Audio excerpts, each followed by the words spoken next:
Hello po sa inyong lahat mga ka-crypto. Ako po si Pinoy Crypto Trader at sa video na ito ay atin pong pag-uusapan ang aking technical analysis dito po kay Bonk ngayon pong September 16 taong 2024. Pero quick update lamang po tayo rito kaya diretso na po tayo sa pag-technical analysis sa kanyang daily chart time frame na ito.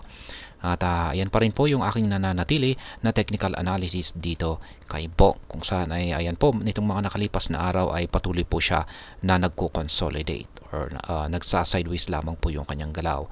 Ayan sa tuwing dulot po yan ang kanyang nararanasang mga rejection dito sa ating minor resistance line dito at saka minor support line dito.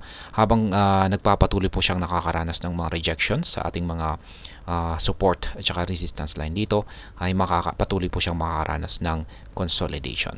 Kaya ayan, ngayon ay base po sa ating indicator dito, yung ating Hallsworth indicator ay mapapansin natin na manipis yung pangangatawan nito.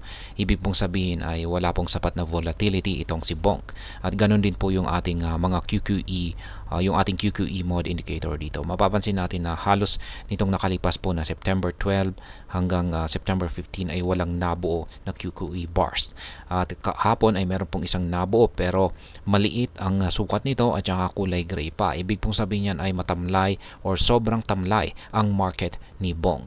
Kaya kapag ganyan po yung nakikita natin na signal sa ating mga indicators dito, ay madalas po itong nagre-resulta sa isang consolidation or nagsa-sideways po ito kasi wala po siyang sapat na kakayahan na magbasag ng resistance levels or mga support levels.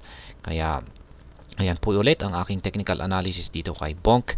At sa mga paparating na araw ay aking nakikita rito na magpapatuloy po ito sa kanyang consolidation or nararanasang consolidation. Ngayon ay wala po tayong na-trigger na kahit anong mga nakaabang na pending order sa ating pag-i-spot trading dito kay Bonk.